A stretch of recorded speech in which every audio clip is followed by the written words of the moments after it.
Over the years, commercial fishing fleets of the world have been expanding their operations without a thought to sustainability. Fishing fleets are also scraping the bottoms of the oceans with their nets and other devices, destroying a whole area of sea life that has yet to be discovered. Huge amounts of nameless fish are turned into fish meal. Modern industrial fishing fleets use 130-kilometer long lines with thousands of baited hooks. Huge pouch-shaped trawl nets big enough to ensnare 3 jumbo jets, and 64-kilometer, 15-meter deep drift nets able to haul in 18,000 kilograms of fish at one time. The Worldwide Fund has reported that 13 of the 17 main fishing grounds in the world are in serious decline or commercially extinct. The quality of catches has fallen dramatically, with massive reductions in species such as cod, prawns, hake, tuna, and halibut.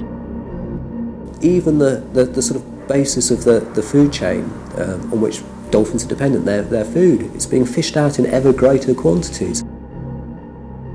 High seas drift nets are called walls of death, and we've been campaigning against the use of these walls of death, these huge drift nets in the oceans, for a decade or more. It is estimated that anywhere between 6 and 12 million dolphins have been drowned in nets or torn to pieces by nets over the past 3 decades by the tuna fishing industry alone in the eastern tropical Pacific Ocean. Fishing vessels deliberately target schools of dolphins who swim with tuna as they feed on the same fish. It is not unusual to have a net full of dead dolphins and no tuna. You could sum up the threats that are facing dolphins is that the oceans are being industrialised. Fishing vessels are becoming monster fishing vessels. It's one of the big problems is just netting is that the operations all take place far at sea, and sometimes in parts of the world where there just aren't controls and there aren't people monitoring the size of nets. And for instance, the project I worked on, we uncovered information that there was a fleet of foreign drift net boats that were operating to the north of a particular group of islands that was impossible to get to.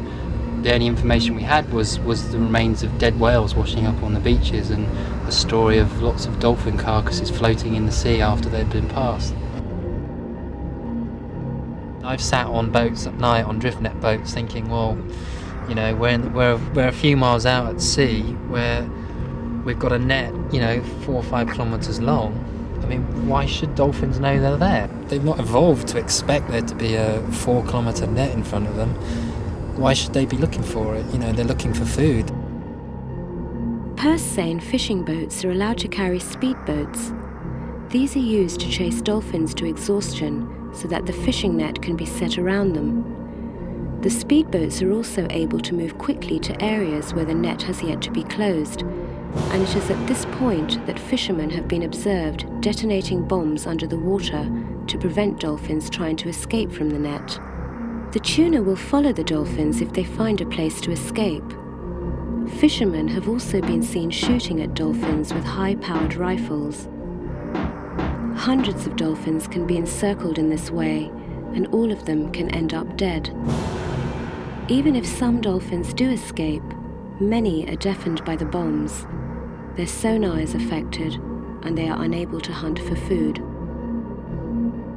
Non-target catches, known as bycatchers, are synonymous with drift netters. Trawlers catching prawns are known to have a bycatch that is up to 83% greater than their target catch.